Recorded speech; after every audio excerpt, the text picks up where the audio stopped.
മസാല ചായ ഉണ്ടാക്കാനുള്ളൊരു ഉദ്ദേശത്തോടെ അടുക്കളയിൽ കയറിയതാണ്. അപ്പോൾ അതിൽ അരപ്പുകളൊക്കെ അരച്ചെടുത്തിട്ടുണ്ട്. അതിൽ വേണ്ടത് ഇഞ്ചി, ഏലക്കായ, ഗ്രാമ്പു, കറുവാപ്പട്ട. നോക്കാം, അടുപ്പത്ത് വെള്ളം വെക്കാം കേട്ടോ. നമുക്ക് ഈ ഗ്ലാസ്സിന് 4 ഗ്ലാസ്സാണ് വെക്കുന്നത്. ചെമ്പ് ഗ്ലാസ്സാണ്, ഓടിൻ്റെ ചെമ്പാണ്, ഒഴിക്കുണ്ടാവുക. 4 ഗ്ലാസ്സായി. 4ാമത്തെ ഗ്ലാസ്സിന് വെള്ളം ഒഴിക്കാൻ. ഇനി നമുക്ക് അടുപ്പ് കത്തിക്കാം. ലൈറ്റർ ഇടുക, ഇതുകൊണ്ട് അടുപ്പ് കത്തിക്കുന്നത്. അടുപ്പ് കത്തി ഇനി തിളയ്ക്കാൻ വേണ്ടി വെയിറ്റ് ചെയ്യാൻ മതി. വെള്ളം എരമ്പിട്ടേ ഉള്ളൂ, തിളച്ചിട്ടില്ല. തിളയ്ക്കാൻ വേണ്ടി വെയിറ്റ് ചെയ്യാണ്. വെള്ളം തിളച്ചു, അതിലേക്ക് ചായപ്പൊടി ഇടുകയാണ്. 1,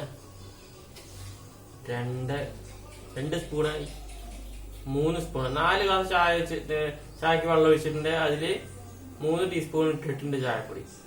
4-3 ഇട്ടുണ്ട്.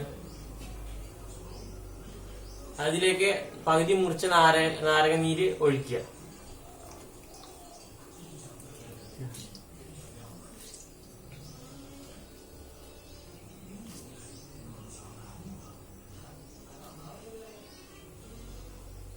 ഒഴിച്ചു. അതിലേക്ക് ഇനി മസാല മിക്സ് ചെയ്യാം.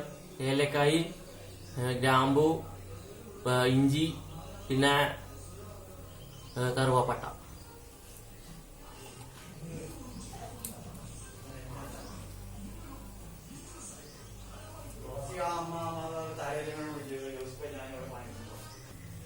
തിളച്ച എരമ്പി തിളച്ചു. ഇനി നമുക്കത് പാൽപ്പൊടിയിട്ട് മിക്സ് ചെയ്യാം, പഞ്ചാരയിട്ട് മിക്സ് ചെയ്യാം.